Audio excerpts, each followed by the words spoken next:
श्रीजा चव्हाण. अध्यक्ष महोदय, माझा सुद्धा प्रश्न सीसीटीव्ही संदर्भातच आहे. नांदेड जिल्ह्यात सुद्धा ठिकठिकाणी सीसीटीव्ही लावण्यात आलेले, पण काही ठिकाणीचे आता सीसीटीव्ही बंद झालेले आहेत. शासनाकडे सीसीटीव्ही आणि कंट्रोल रूम यासाठी 100 कोटी रुपयांचा प्रस्ताव शासनाला सादर झालेला होता आणि त्याला इन प्रिन्सिपल अप्रुव्हल सुद्धा मिळालेला आहे. पण ती निधी अजूनपर्यंत उपलब्ध झालेली नाहीये. ती निधी आम्हाला केव्हापर्यंत उपलब्ध होणार?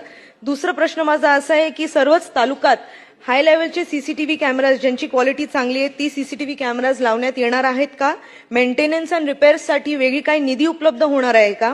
आणि माझा तिसरा उपप्रश्न असा आहे की सीसीटीव्हीच्या मेंटेनन्स अँड रिपेअर्स हे प्रायव्हेट एजन्सीजकडे असतात.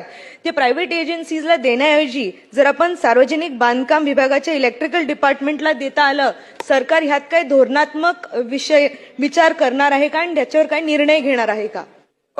सन्मान्य सदस्य चव्हाणताईंनी उपस्थित केल्याप्रमाणे नांदेडचा जो सीसीटीव्ही प्रकल्प शासनाकडे आला असेल आणि प्रलंबित असेल तर निश्चितपणे ही बाब त्या ठिकाणी तपासून घेण्यात येईल आणि त्याला मान्यता देण्याकरिता संबंधित यंत्रणेला तशा सूचना करण्यात येतील.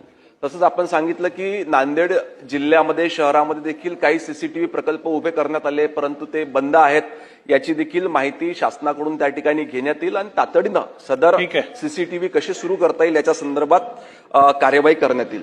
नंतर आपण म्हटलं की मेंटेनन्स अँड रिपेअर्स आपल्या एक्झिस्टिंग सीसीटीव्हीच्या प्रकल्पांचं तर ते सार्वजनिक बांधकाम विभागाकडे देता येणार नाही. या संदर्भात माननीय मुख्यमंत्री महोदयांनी देखील निवेदन केलं आणि सूचना देखील विभागाला दिल्या की संपूर्ण राज्यामध्ये एक सूत्रता आणण्याकरिता त्या ठिकाणी गृह विभागाच्या मार्फत लवकरात लवकर एक